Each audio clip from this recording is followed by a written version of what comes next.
lack of funding is definitely our number one issue. I mean, that's with any nonprofit, that's going to be the biggest issue. I think that there's also a very heavy emotional toll that it takes. Sometimes we get animals in, they come from just horrific circumstances. And the owners who are surrendering them, we know they didn't treat this animal great, but we have to just, be polite, be kind, because we want people to trust us. We want people to know that, we are a safe place that they can bring their animal to. And if we're horrible to them, then people aren't going to trust us, and we just want to help that animal. But sometimes it's really hard to see animals in pain. Sometimes, animals have pre-existing conditions and they're sick or they die, and that's really hard to deal with sometimes. But, we have to keep going and focus on what we have.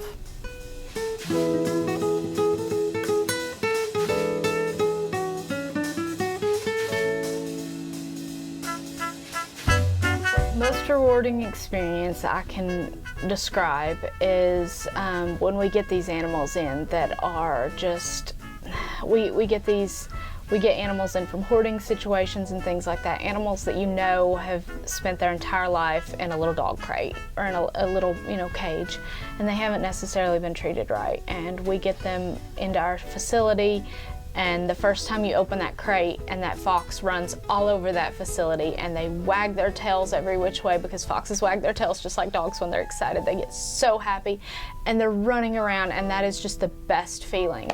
And we get these raccoons in that are just so depressed because they don't know what's going on, and earning their trust and everything. It's what makes it worth it, in my opinion, is getting to see the happy endings for the animals, getting to see them open up and learn to trust and learn to love and learn to do all these things that foxes are supposed to do versus being stuck in a tiny box or, things like that. Seeing a snake get healthy after he was covered in mites forever and ever and ever, and having him happy and healthy and shedding correctly. And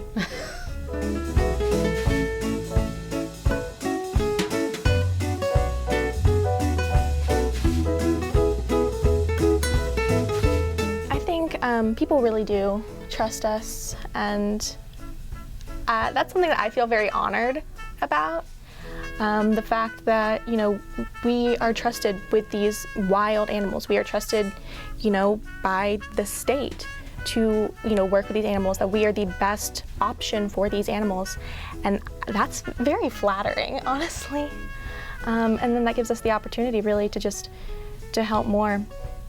And my favorite thing is after I have spoke to someone, I've had several people that I've spoke to when they first got into owning one of these exotics. I'm more, because I started with foxes, I'm gonna use another fox example, but I've had these people come up to me with their red fox problems on social media or at an expo where we've been educating, and they're like, look, I'm having all these problems, can you help me out?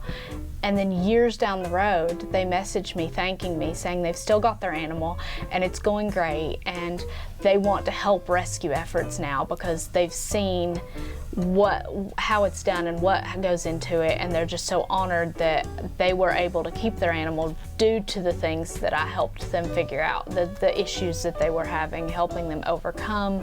Their fox may not use a litter box because, well, that's a common misconception, but because they didn't continue trying that and realized that maybe that wasn't the best thing, maybe they could do this instead and build them a big outdoor enclosure, they're still there with their animals. It's sometimes the best, happiest ever afters are the ones that you hear about versus you get to experience firsthand. And hearing someone reach out to me and say, hey, look, you might not remember me, but 4 years ago you talked to me. I was at my wit's end. I was going to get rid of my animal, and I just wanted to let you know that we're doing great and we want to help out. And that's sometimes the best feeling when it comes to helping the public. That's when you know you're actually doing something. Sometimes it feels like you're just scooping poop and feeding animals all day, so. Henry, please bring it. Sir, are you trying to sign your artwork? What's happening here? Dude! Hey. Art thief! We are on all the social medias we can figure out. We go to, different events that we're able to go to. Our website, you can always contact us on our website through there. We try to reply pretty quickly. Sometimes emails get buried and we don't reply for a couple of days, but we're there. And that's where most of the communication goes, basically, is either through Facebook or our website, because that's just where people seem to find us more than anything.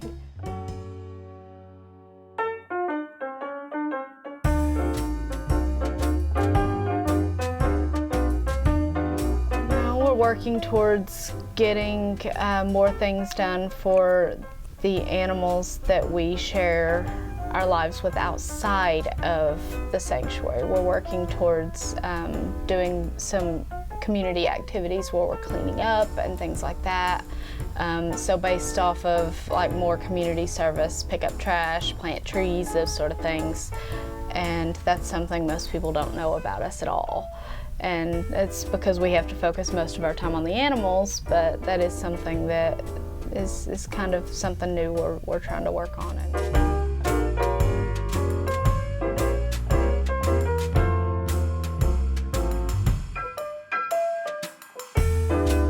So we have a contact form on our website, and that's probably the best way to reach us. But we also can be reached on our Facebook page, which is Exotic Pet Wonderland. And we also now have a Facebook group, which is also just Exotic Pet Wonderland. Yes. We started it so that people could come to us with their questions and learn more. It's a better way to educate.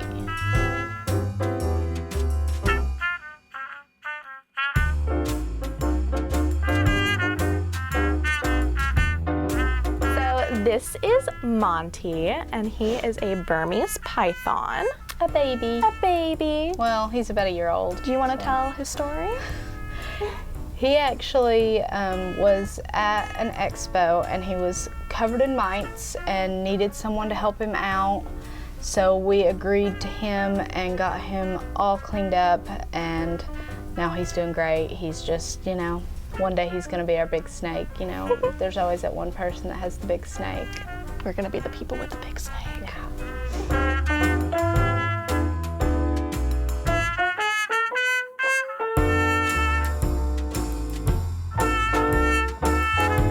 Well, our goal is to be able to open up to the public. Yes. So we do have to get USDA certified, which requires a lot of very specific building additions and lots of little requirements. Basically, to be USDA, it's like having a license to run a zoo. So there's a lot of things. Basically, it's the fencing to keep the people out and things like that we've got to work on. And building a fence on the entire property is a huge undertaking. So we would love to be, in the next 5 years, open to the public for tours. We'll never be open to the public like the zoo, but scheduled tours. Doing more public outreach where we are educating about our animals and oh yeah, he's trying to run away. He's gonna go in the floor and explore. But that's our main goal, is to be open for everyone to actually come and see us and learn, and me being able to walk through and say, hey, look, this is a red fox, it's native to Tennessee. Look at the animals in this enclosure, here's their background, and here's how you can, provide for your foxes in the wild and how you can coexist. Because we want to do a lot of, we deal mostly with native species because we want to educate about how you can coexist with them as well. How you can secure your chicken coop so you're not trying to kill all the raccoons and foxes and coyotes in your area. How you can, do all that as well as just, and doing tours and educational volunteering for people who are interested in owning these animals. That way they can come and experience it real life before they take the leap and get one and realize that foxes smell really bad. It's horrible. They're worth it. They're lots cuties. of cleaning and things, but yes, for new owners, worse. Like skunks. My car smelled like fox for a good month after one sprayed in my car. They actually have, they don't spray like a skunk. It's not a typical spray, but they have glands. They have glands all over their body, but their main one that people, the people that do know about it, it's the one they know about. It's the violet gland. It's on their tail. And there's actually a little spot on their tail. The hair's a little different. Everything, you can kind of see it if you know what you're looking for. And when they get upset or too excited, sometimes they'll let that gland loose, and it smells pretty rank. It's like anal glands and skunk spray all at the same time. Amazing.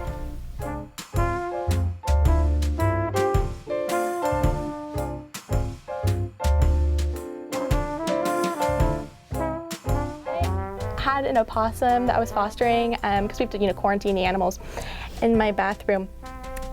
He stole my bra and he ate it, half, not swallowing it, but did just, destroy it. And he was just running around. I was trying to find him. He was just running around my house with it, and I'm like, awesome. I love it. I love. Those are expensive. Yeah. Oh God. No, the other night, because we are a home-based sanctuary and because the animals were all pets, they live at my house. The foxes obviously live outdoors in enclosures, but we have raccoons that actually come in and out as they please, and raccoons that even sleep in our bed. And the other night my husband was he broke his watch, his band, and he was sitting in bed, which was a mistake as it is because he knows better. But he's sitting in bed trying to put his band back together with its little parts. And one of our raccoons was ready for bed. So he just kept running over and turning off the bedroom light. And by the time we got up and got over to the light, turned it back on, before we could go back and sit down, he had already came back and jumped up there and turned off the light again. And it was just for like an hour straight, we were fighting with him to turn off the light. I was chasing him around, trying to play with him and distract him, and he was just ready for bed. He was just like, no, we're gonna turn off the light now. So, trying to keep the animals from their own schedule at times. They see us go to bed, they think, oh, well, it's bedtime, but trying to keep up with that is kind of crazy at times. Well, I have a good one. So more recently, we went to go do an event. So that involved us, we were staying in a cabin because the event was, at a park, a national park. And, we had kind of snuck a fox in. It was pet friendly. It was a pet friendly place. So yeah, there was we didn't break any rules. We didn't break any rules. But the next morning, she was so good, she was so quiet, we thought we were gonna get away without a hitch. 2 dogs come running out, like hound dogs, and they are barking at the fox that's in our crate. Now you can't really tell she's a fox. She has an amputated tail, so it looks like a little puff, and she's little, and she's cream colored. Oh, the dogs knew though. But the dogs knew. It was the owner of the establishment, their dogs, and they were just like, they were sitting on the porch, no problem whatsoever, until we came along, and we had to run and hide and get out of Dodge as quick as possible. The dogs were gonna get us. The owner was like, well, I've never seen them react this way before. They're normally so good with dogs. And then she's like, well, what kind of dog is that? I was like, oh, it's a Pomsky. You've probably never seen a Pomsky before. And then the dogs literally follow us half a mile down the road, just barking at our car. And that is why my car... Had we not been trying to get away from the dogs, it would have been like, oh, well, she's a fox and she's here for education. But at that point, we were just trying to get as far away from the dogs as possible because they were going to get us. They were after us. They were after her. And I was like, it is not the time to stay and talk. Something to get her out of the way, get us down the road.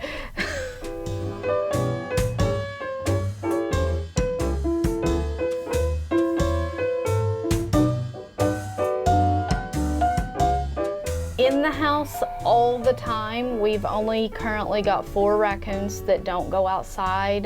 The rest of them all go outside for a big portion of the day. We do have 13 raccoons. There's Natalie. Yes, we have the one fox, only the one in the house. Yes, the gray fox. There've been 100 spiders. Yeah, and a few reptiles. Nothing too crazy. Depends on the day. Sometimes we have a couple of red foxes in the house. We quarantine for medical things in the house, so Do they go in and out? Do you have like little doggy doors? For the raccoons, yes. The foxes choose to stay outside once they are outside.